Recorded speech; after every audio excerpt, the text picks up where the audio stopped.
অধিনায়ককে 10-এ 10 না দিয়ে উপায় নেই, তবে লিটন দাসের রান খরা নিশ্চিতভাবেই দুশ্চিন্তার কারণ। ওয়েস্ট ইন্ডিজের মাটিতে বাংলাদেশের টি-20 সিরিজ জয়ের পরও লিটনকে নিয়ে সমালোচনা চলছে, কারণ সাদা বলের ক্রিকেটে ব্যাট হাতে যে একেবারেই ফর্মে নেই।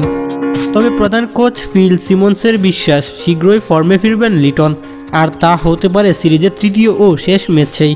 অন্যদিকে নেতৃত্বের জন্য লিটনের প্রশংসা ঝরেছে কোচের কণ্ঠে। আপনারা যারা অনলাইন থেকে ইনকাম করতে চান, বাংলাদেশের পপুলার একটি সাইট আছে সুপার লেভেল, পিন কমেন্টে লিঙ্ক দেওয়া আছে, চাইলে কাজ করতে পারেন, কোনো প্রবলেম হবে না। হোয়াটসঅ্যাপ নম্বরে যোগাযোগ করতে পারেন, স্ক্রিনে দেওয়া আছে অথবা কমেন্টে দেখতে পারেন, পিন করে দেওয়া আছে। সিমন্স বলেন, এই দুটি ম্যাচে লিটন মাঠে দারুণ সব সিদ্ধান্ত নিয়েছে। সে বেশ ভালোভাবে লিডারের দায়িত্ব পালন করছে।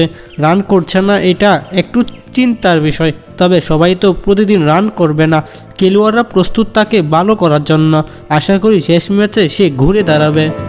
ব্যাট হাতে মলিনতার পেছনে অনেকেই উইকেটকে দায়ী করলেও সিমন্স মানতে নারাজ। উইকেট এতটাই স্লো স্কোরিং।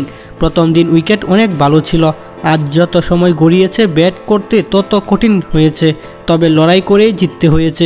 দুই দলের খেলোয়াড়ের কাছে পিচ একই রকম, টার্ন করেছে বেশ, তবুও বলবো না 130 রানের উইকেটে এটা। নাজমুল হক শিয়াম, ডেইলি স্পোর্টস আপডেট।